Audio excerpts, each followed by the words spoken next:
लालची किसान और जादुई रोटी। एक बार की बात है, सीतापुर गांव में दो किसान रहा करते थे। एक का नाम हरि और दूसरे का नाम गणेश था। हरि स्वभाव से भोला भाला और दयालु इंसान था, जबकि गणेश लालची था।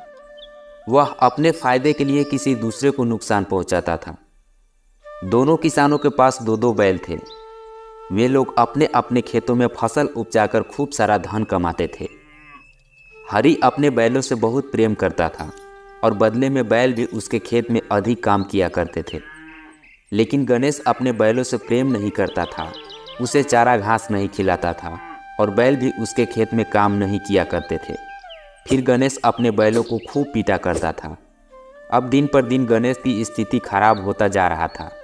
इधर हरि अपने खेतों में कड़ी मेहनत करके अपना फसल उपजाता था और बाजार में अच्छी कीमत पर बेच देता था। धीरे धीरे मन ही मन गणेश हरि से जलने लगा। हरि तो दिन पर दिन मुझसे और ज़्यादा धनवान बनता जा रहा है। क्या करूं कि हरि हमेशा के लिए फुटपाथ पर आ जाए। गणेश ने कई बार हरि को समाज के सामने नीचा दिखाने की कोशिश की, लेकिन वह हर बार असफल रहा। अगले दिन गणेश अपने खेत में टहल रहा था, तभी उसे एक बचपन का दोस्त राम मिल गया। अरे गणेश तुम, अरे यार तुम बहुत दिनों के बाद मिल रहे हो। और बताओ घर का काम काज कैसा चल रहा है। क्या बताऊं यार, आजकल कुछ भी अच्छा नहीं चल रहा है।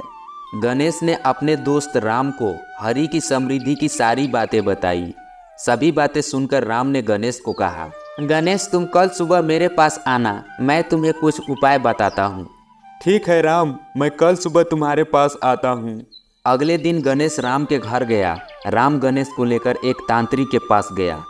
गणेश तुम अपनी सारी समस्या बाबा को बताओ। प्रणाम बाबा जी। हाँ हाँ, खुश रहो खुश रहो।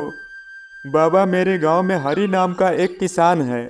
वह दिन पर दिन धनवान होता जा रहा है। उसकी वजह से मैं अपने खेत में फसल नहीं लगा पा रहा हूँ। वह अपने बैलों को खूब सारा चारा घास देता है, जिसके चलते उसका बैल उसके खेत में अधिक काम करते हैं। हरि के बैलों को देखकर मेरे बैल भी अधिक चारा घास खोजते हैं। मैं उन्हें उतनी चारा घास नहीं दे पाता, जिससे मेरा बैल मेरे खेत में काम नहीं करते। बस आप हरि नाम के कांटे को मेरे गांव से हमेशा के लिए निकाल देना। इस काम के बदले मैं आपको मनचाहा धन दूंगा। तांत्रिक ने उसे 2 जादुई रोटी दिया और कहा, तुम इसे ले जाओ और उसके दोनों बैलों को खिला देना। लेकिन ध्यान रहे, तुम्हें इस रोटी को अमावस की रात को ही खिलाना है। अब गणेश रोटी को लेकर खुशी खुशी अपने घर आ गया। अब आएगा मजा। हरि तुम्हारा विनाश का घड़ी आ गया। इस जादुई रोटी से तुम हमेशा के लिए फुटपाथ पर आ जाओगे। गणेश जादुई रोटी को अपने रसोई में रख दिया और अमावस की रात का इंतजार करने लगा। गणेश का एक बेटी भी थी।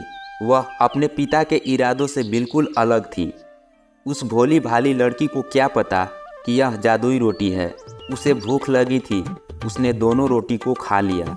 रोटी खाते ही लड़की चुड़ैल बन गई। जब गणेश को पता लगा कि उसकी बेटी जादुई रोटी को खा लिया है, तो वह तुरंत अपने बेटी को लेकर तांत्रिक के पास गया और बोला, बाबा, आपने जो जादुई रोटी मुझे दी थी, वह रोटी मेरी बच्ची ने खा ली।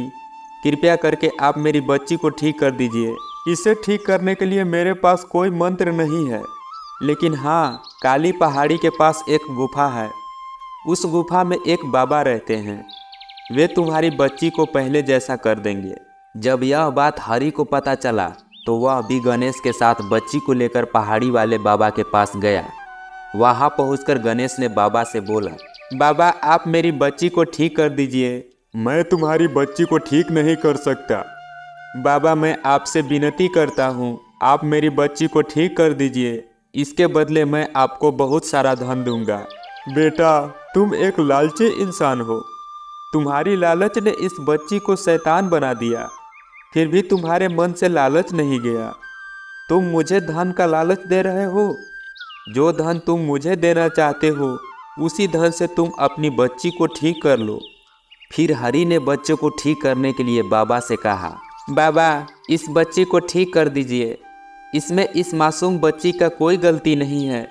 गणेश को अपने किए का पछतावा हो रहा है। ठीक है बेटा, तुम कहते हो तो मैं इस बच्ची को ठीक कर देता हूँ। बाबा ने मंत्र पढ़ा और बच्ची पहले जैसा हो गई।